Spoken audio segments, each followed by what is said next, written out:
ठीक है, तो चलिए लर्न करते हैं। हम हेड और जो सब हेड हमने बात करी थी, सीख लिए थे, उनको थोड़ा लर्निंग की प्रैक्टिस करते हैं। सबसे पहले मैं आपसे पूछता हूँ, चलिए जी आसान से शुरुआत करते हैं। डिबेंचर्स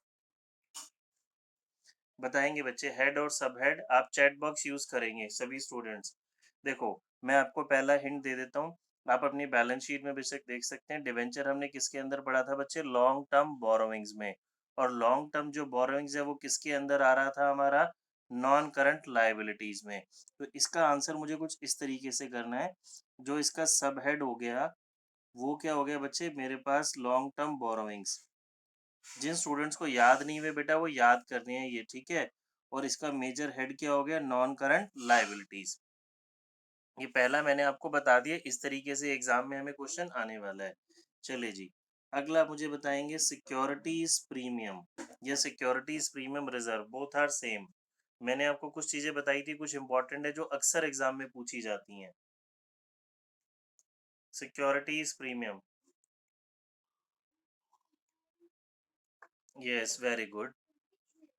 रिजर्व एंड सरप्लस में आता है, और रिजर्व एंड सरप्लस के अंदर मेजर इसका हेड क्या होता है? हमारा share holders fund. Share holder, yes, reserve and surplus. और ये क्या हो गया? हमारा शेयर होल्डर्स फंड।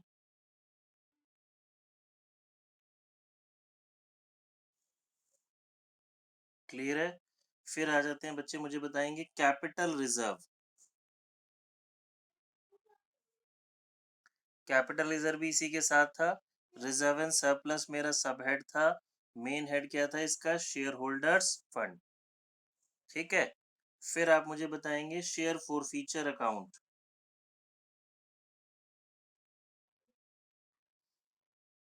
ये अक्सर एग्जाम में हमसे पूछ लेता है जी। ये मैंने आपको इश्यू ऑफ शेयर्स की बैलेंस शीट में भी कराया था। Very good. शेयर फॉरफीचर आता है बच्चे हमारा शेयर कैपिटल में। याद करो, हमने पढ़ा था शेयर कैपिटल के अंदर, कौन सी कैपिटल के अंदर था ये? शेयर रिजर्व एंड सरप्लस नहीं होता बच्चे, शेयर फॉरफीचर सबसे पहले में जाता है शेयर कैपिटल में। शेयर कैपिटल के अंदर किसके अंदर पढ़ा था हमने? सब्सक्राइब्ड शेयर कैपिटल में। इसको हम सब्सक्राइब शेयर कैपिटल में प्लस करते हैं। सब्सक्राइब शेयर कैपिटल में हमने प्लस किया था ना, तो मेजर इसका हेड क्या हो जाएगा मेरा? Share holders fund. Share holders fund, ठीक है। मैं आपको वो चीजें पूछ रहा हूँ जो मैंने बोला था इंपॉर्टेंट है, जो अक्सर क्वेश्चन में पूछी जाती हैं। फिर मुझे बताइए जी, premium on redemption of debentures. ये लायबिलिटी है, ये मैं आपको हिंट दे देता हूँ। लायबिलिटी पढ़ा था बच्चे हमने इसको।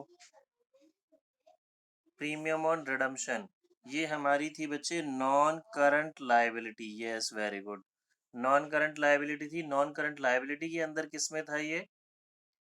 अदर नॉन करंट लायबिलिटी में, अदर नॉन करंट लायबिलिटीज में।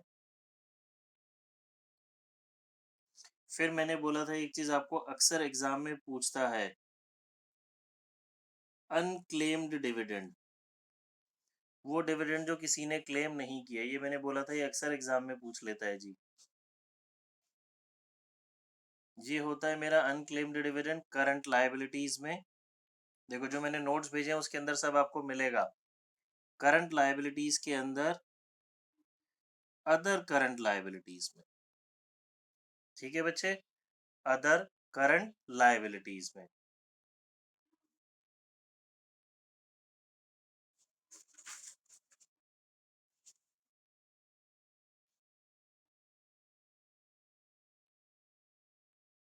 क्लियर है बच्चों? सभी को समझ में आ रहा है? फिर मैं आपसे पूछता हूँ जी, building under construction. Building under construction, building बन रही है। आपने सभी ने सक्सेस पॉइंट देखा है ना हमारा ट्यूशन। सपोज हम उस प्रेमाइसिस को पूरा तोड़ के बहुत बिल्कुल न्यू तरीके से बना रहे हैं। Yes, capital work in progress. तो कैपिटल वर्क इन प्रोग्रेस था किसके अंदर हमारे पास? नॉन करंट एसेट्स के अंदर। नॉन करंट एसेट्स के अंदर किसमें था? नॉन करंट एसेट्स तो हमारी बेसिकली साइड की हमने बात कर ली। सर फिक्स्ड एसेट्स के अंदर। हाँ, फिक्स्ड एसेट्स में था और फिक्स्ड एसेट्स का हमने नाम नया क्या पढ़ा था बच्चे? Property, plant and equipment. Property, plant and equipment या फिर फिक्स्ड एसेट्स जो हमने देखा था, इसमें ब्रैकेट में लिखा था और ये था हमारा capital work in progress. Capital work in progress.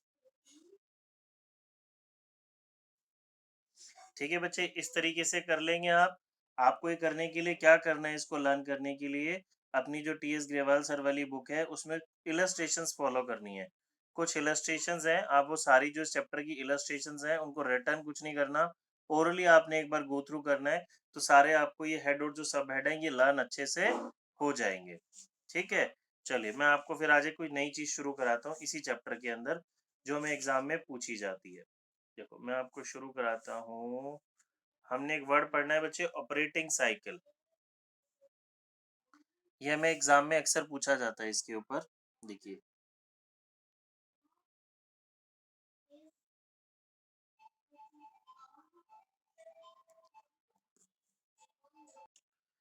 Cycle, ये छोटा सा टॉपिक है, इसमें से एक आध क्वेश्चन बच्चे हमारे पास ना एग्जाम में आ सकता है। देखो सिंपल वर्ड्स में मैं बोलूं तो ऑपरेटिंग साइकिल क्या होता है, बेसिकली नॉर्मल एक लेमैन भाषा में अगर हम बात करें तो ये एक ना सर्कल हो गया, एक साइकिल हो गया हमारा बेसिकली, जिसमें हम सामान पहले खरीदते हैं या बनाते हैं और उसे बेचते हैं और फिर मेरे पास कैश रियलाइज होता है। ठीक है, देखो कैसे, सपोज पहले मेरे पास कैश है बच्चे और अगर मेरी फैक्ट्री है, मैं मैन्युफैक्चरिंग यूनिट में हूँ, तो मैं पहले रॉ मटेरियल मैंने लिया, रॉ मटेरियल को मैंने फैक्ट्री में डाला, मतलब उससे कुछ हम सामान बना रहे हैं, तो वो क्या बन गया बच्चे, मेरा वर्क इन प्रोग्रेस या semi finish goods. Semi finish goods के बाद वो किस में चेंज हो जाएगा बच्चे, फिनिश गुड्स में। फिनिश गुड्स के बाद मैं उसको बच्चे क्या कर दूंगा, सेल करूंगा। अगर मैं कैश सेल करूंगा तो तभी हो जाएगा, बट अगर क्रेडिट सेल करेंगे तो अगेन वो कुछ टाइम पीरियड लेगा ना, और वो फिर मेरे पास किस में कन्वर्ट हो जाएगा, कैश में। तो ये जो साइकिल होता है हमारा, ये साइकिल क्या कहलाता है बच्चे, ऑपरेटिंग साइकिल। बात समझ में आई? सामान बनाने से खरीदा, बनाया, बेचा और अगेन वो मेरा किस में कन्वर्ट हो गया बच्चे, कैश में। क्लियर है? तो ये मेरा क्या कहलाता है, ऑपरेटिंग साइकिल। ये इस चैप्टर का बैलेंस शीट के बाद दूसरा हमारा टॉपिक है जो हमें पढ़ना है। फिर हम statement of profit and loss भी बात करेंगे। दोबारा बता दूं, देखो कोई बात नहीं, दोबारा बता देते हैं। ऑपरेटिंग साइकिल का मतलब वो साइकिल, वो सर्कल जिसमें पहले मैंने, मेरे पास कैश था तो मैंने रॉ मटेरियल खरीदा, उसको प्रोसेस किया, सेमी फिनिश गुड्स बना, फिनिश गुड्स बना, फिर सेल करा और अगेन वो मेरे पास किस में कन्वर्ट हो गया, कैश में। अगर मैं बच्चे आपको बताऊं, ये मैंने मैन्युफैक्चरिंग यूनिट की बात की। अगर मेरी ट्रेडिंग यूनिट है, अगर मेरी ट्रेडिंग यूनिट है यानी कि मैं सामान प्रोड्यूस नहीं कर रहा, सामान सिर्फ रॉ मतलब बना बनाया सामान खरीद रहा हूँ और आगे उसे सेल कर रहा हूँ। ठीक है,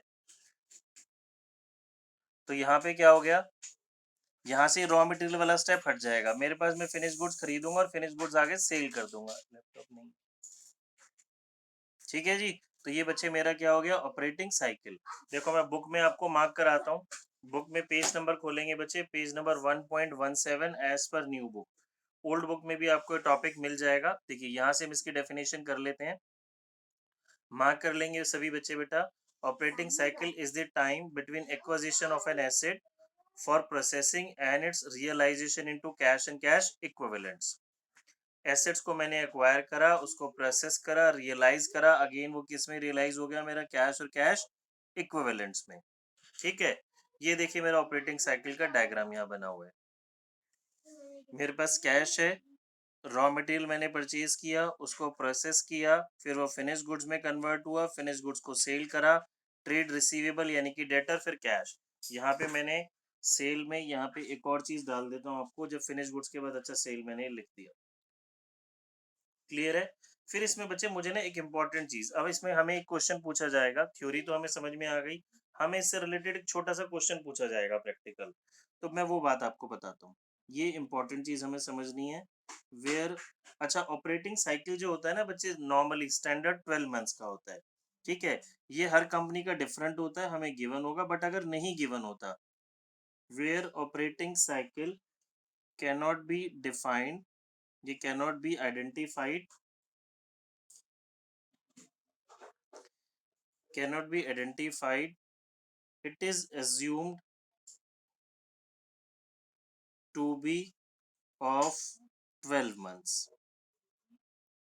अगर ऑपरेटिंग साइकिल डिफाइन नहीं है, आइडेंटिफाई नहीं है, तो बच्चे ये चीज आपने याद रखनी है। अगर किसी भी कंपनी का आपको ऑपरेटिंग साइकिल नहीं बताया जाता, तो स्टैंडर्ड कितना टाइम पीरियड है हमारे पास, 12 मंथ्स का।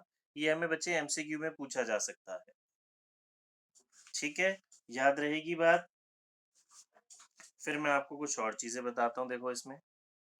देखो बच्चों, wait wait wait wait wait, देखो पहले हम इसकी बात समझ रहे हैं। हमने क्या लिखा बच्चे, the effect of operating cycle is that in case operating cycle is a period of more than 12 months। पहले हमने पढ़ा जी, अगर ऑपरेटिंग साइकिल किसी कंपनी का आइडेंटिफाई नहीं किया गया तो वो 12 मंथ्स है स्टैंडर्ड। बट अगर हमने आइडेंटिफाई किया और वो हमारा हुआ मोर देन 12 मंथ्स, 12 महीने से ज्यादा अगर हमारा ऑपरेटिंग साइकिल आया, तो all liabilities of that business are classified as current liabilities if they are due for settlement within 18 months from the date of balance sheet। मतलब पहले आप पढ़ेंगे, मेरी बात समझेंगे। हमने एक वर्ड पढ़ा जी, करंट लायबिलिटीज, पढ़ा हुआ हमने 11th में। Current liabilities are those liabilities which are generally payable within 1 year और within period of 12 months. ठीक है, अब हम यहाँ क्या पढ़ रहे हैं बच्चे, अगर हमारी जो लायबिलिटी है, अगर मेरा करंट जो, अगर मेरा operating cycle more than 12 months है, अगर मेरा operating cycle more than 12 months है, तो वो सारी लायबिलिटीज यहाँ, अच्छा मैंने 18 महीने लिखा, यहाँ मैं आपको एग्जांपल फिर 18 भी बताता हूँ। सपोज 18 मंथ्स की हम बात कर रहे हैं, 12 महीने से ज्यादा, सपोज 18 महीने लिया हमने एक एग्जांपल, तो वो सारी लायबिलिटीज जो बैलेंस शीट के 18 महीने के अंदर पे की जाएंगी, करंट लायबिलिटी उनको माना जाएगा। ठीक है, मतलब 12 महीने नहीं, 18 महीने के अंदर। दोबारा समझाता हूँ आपको, बात को ध्यान से समझेंगे। नॉर्मली हमने पढ़ा बच्चे, करंट लायबिलिटीज वो होती हैं which are generally payable within 12 months. But हमने क्या समझा, अगर हमारा ऑपरेटिंग साइकिल 12 महीने से ज्यादा, लेट से 18 मंथ्स है, तो हमारी जो करंट लायबिलिटीज हैं, वो सारी वो लायबिलिटीज हो जाएंगी जो बैलेंस शीट के 18 महीने के अंदर देनी है, ना कि 12 महीने के अंदर। बात समझ में आई? अब देखिए, मैं आपको कुछ क्वेश्चंस कराऊंगा, अगर जिनको बच्चों को डाउट है अभी वो क्लियर हो जाएगा। पहले मैं आपको कुछ और चीजें बता रहा हूँ इसी से रिलेटेड। व्हेन, यहाँ पे दो पॉसिबिलिटीज बच्चे समझेंगे। When period of operating cycle is less than 12 months, यहाँ ये बात बहुत अच्छे से समझ लेंगे बच्चे। अगर मेरा ऑपरेटिंग साइकिल 12 मंथ्स है, फिर तो सारी लायबिलिटीज जो 12 महीने के अंदर है वो करंट हो गई। बट अगर मेरा ऑपरेटिंग साइकिल है लेस देन 12 मंथ्स, अरे 12 लिखना भूल गया, अगर मेरा ऑपरेटिंग साइकिल है लेस देन 12 मंथ्स, ठीक है जी, तो मेरा जो स्टैंडर्ड लायबिलिटी के लिए पीरियड रहेगा वो 12 महीने ही रहेगा। तो मेरी सारी करंट लायबिलिटीज वो रहेंगी जो 12 महीने के अंदर अंदर पे होंगी। मतलब अगर मेरा ऑपरेटिंग साइकिल है 8 मंथ्स, तो भी मेरी करंट लायबिलिटी वो होंगी जो 12 मंथ्स के अंदर पे होंगी, ना कि 8 महीने के अंदर। दूसरी possibility, when period of a operating cycle is more than 12 months. Example ले लेते हैं जी, सपोज 15 महीने। ठीक है, सपोज हमने कौन सा एग्जाम्पल ले लिया जी, 15 महीने। तो मेरी करंट लायबिलिटीज कौन सी होंगी बच्चे, जो 12 महीने में चुकाएंगे या 15 महीने में चुकाएंगे? 15 मंथ्स के अंदर। बात समझ में आ रही है? अगर क्वेश्चन में ऑपरेटिंग साइकिल नहीं गिवन, तो स्टैंडर्ड हो गया 12 मंथ्स, तो वो सारी लायबिलिटीज करंट लायबिलिटीज रहेंगी जो 12 मंथ्स के अंदर पे की जाएंगी। अगर operating cycle less than 12 months है, तो भी 12 महीने रहेगा। लेकिन अगर मेरा ऑपरेटिंग साइकिल 12 महीने से ज़्यादा चला गया, तो मेरी करंट लायबिलिटीज़ उस मंथ्स के अकॉर्डिंग हो जाएँगी। ठीक है? देखो, मैं आपको कुछ क्वेश्चंस बताता हूँ, हम इस बात को समझते हैं। लिखते हैं जी ऑपरेटिंग साइकिल और एक्सपेक्टेड टू पे पीरियड। सपोज पहली सिचुएशन, एक कंपनी का ऑपरेटिंग साइकिल नॉट आइडेंटिफाइड है। ठीक है, ऑपरेटिंग साइकिल नॉट आइडेंटिफाइड है, तो इसका ऑपरेटिंग साइकिल हम कितने मंथ्स का लेंगे बच्चे? 12 मंथ्स का। यस, हमने 12 मंथ्स का ले लिया। अब इस क्वेश्चन में मुझे बोला गया एक लायबिलिटी है जी ट्रेड पेएबल, हम ट्रेड पेएबल की बात कर रहे हैं, उसको हम 12 महीने के अंदर ही पे कर देंगे। तो मुझे अब बताओ, ये मेरी करंट लायबिलिटी मानी जाएगी या नॉन करंट लायबिलिटी मानी जाएगी? ऑपरेटिंग साइकिल के अंदर ही है, तो ये बच्चे क्या मेरी मानी जाएगी? Current liability. ठीक है, फिर अगेन ऑपरेटिंग साइकिल हमारा कंपनी का नॉट डिफाइंड है जी, नॉट आइडेंटिफाइड है, तो हमने उसको ले लिया 12 मंथ्स। एक लायबिलिटी ट्रेड पेएबल है जो कि एक्सपेक्टेड टू पे है with in 11 months. Current liability रहेगी, नॉन करंट लायबिलिटी रहेगी? बताएंगे, करंट रहेगी, नॉन करंट रहेगी?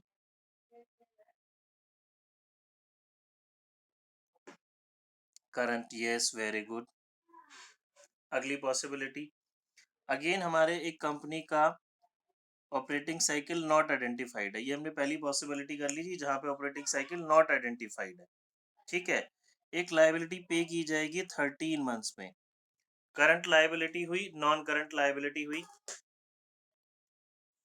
इसके ऊपर बचे हमें 1 मार्क का एक एमसीक्यू बन सकता है, बहुत इजी सा एग्जाम में। देखिए, बताएंगे नॉन करंट लायबिलिटी हुई? यस, वेरी गुड बेटा, नॉन करंट लायबिलिटी, बिकॉज ये लायबिलिटी हमारी ऑपरेटिंग साइकिल के बाद हम पे कर रहे हैं।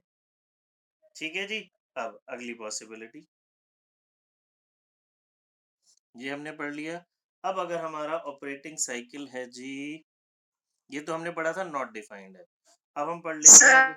हाँ जी, आपकी वॉइस ब्रेक हो रही है। ओके बेटा, एक मिनट, देखो शायद अब ठीक होना चाहिए। देखो ठीक होना चाहिए बच्चे, अब थोड़ा सा हिल गया था कैमरा। अभी देखो जी, अब अगर हम ले लेते हैं दूसरी पॉसिबिलिटी जहां लेस देन 12 मंथ्स है,